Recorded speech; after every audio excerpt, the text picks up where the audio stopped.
Non-binary people in Quebec can finally get X-gender markers on their health cards and driver's licenses. If you're happy but confused to hear this news, you are not alone. The decision came as a surprise to many Quebecers.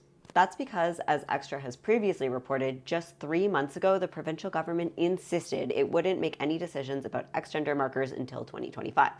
Back in December, the Quebec government formed a committee of experts and tasked them with studying issues related to gender identity in the province. And remember, that is a committee about trans issues without any actual trans people on it.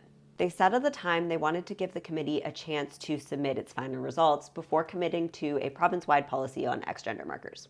But a member of that group, nurse Diane Lavallée, told Radio-Canada this week that after meeting with several organizations, the group came to the consensus that X-gender markers should be allowed.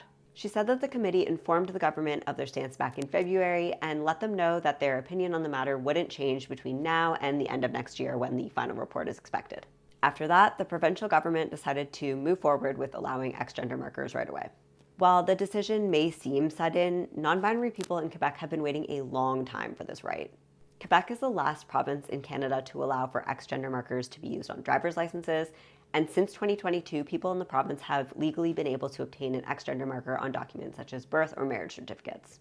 The new policy is a brighter spot in a news cycle that's felt particularly punishing for trans and gender nonconforming people, especially after last month when Alberta announced restrictive policies for trans youth, and Conservative leader Pierre Poilievre indicated that he was personally against things like trans women being able to use women's bathrooms. But that doesn't mean that advocates in Quebec should let their guard down. The committee has indicated that it will continue to study some concerning themes like youth medical transition and social and legal transition and education and sports. Vague mentions of things like sports and schools and youth care have advocates in the province reasonably on edge, given the discourse in other parts of the country. I personally hope that this week's decision about gender markers indicates that the committee, and by extension the Quebec government, will take an approach that preserves and also expands the rights of trans people of all ages.